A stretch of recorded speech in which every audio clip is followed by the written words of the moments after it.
perquè m'agrada, per plaer, per comunicar-me. Connectar amb altres realitats que aleshores m'aportin algun coneixement. És com quan tens molta set, agafes una ampolla d'aigua i te la veus tota d'un glob, doncs per mi agafar un llibre és això, és submergir-se en un espai que no té temps ni lloc i que depèn de la història que t'explica. Llegeixo per plaer, perquè m'agrada aprendre, penso que la cultura és una cosa molt important. És una de les activitats més íntimes, però alhora més plaents, que et permet ser tu sense ser tu.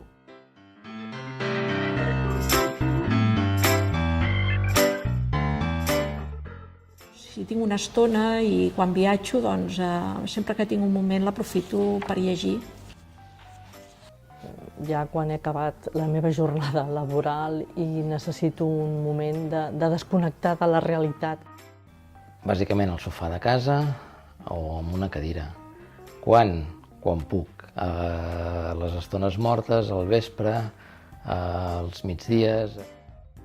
Al transport públic m'agrada llegir abans d'anar a dormir, m'agrada molt llegir també quan he de fer alguna cosa important, abans de posar-me a fer-la m'agrada concentrar-me llegint un capítol d'un llibre o alguna cosa. M'encanta llegir estirat al llit, això és fantàstic. Hi ha un moment també, que és un d'aquells moments de lectura que sol ser ràpida, però que és molt interessant, que és assegut amb una tassa que no és de cafè.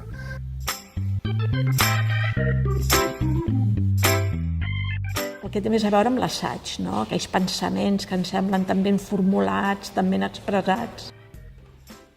Amb el mòbil agafes el bloc de notes i el que faig és apuntar aquella reflexió, aquell pensament, allò que realment m'ha fet reflexionar.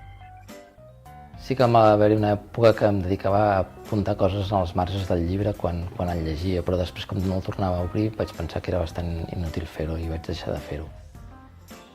Quan em trobo una cosa interessant als llibres, si ho subratllo molt fluixet amb un llapis. M'agrada molt marcar les pàgines amb un plec, a vegades és un plec doble perquè en una pàgina i a l'altra hi ha una cosa interessant, subratllo tot allò que m'interessa i prenc notes al costat i això, si no hi ha prou espai, papers al mig.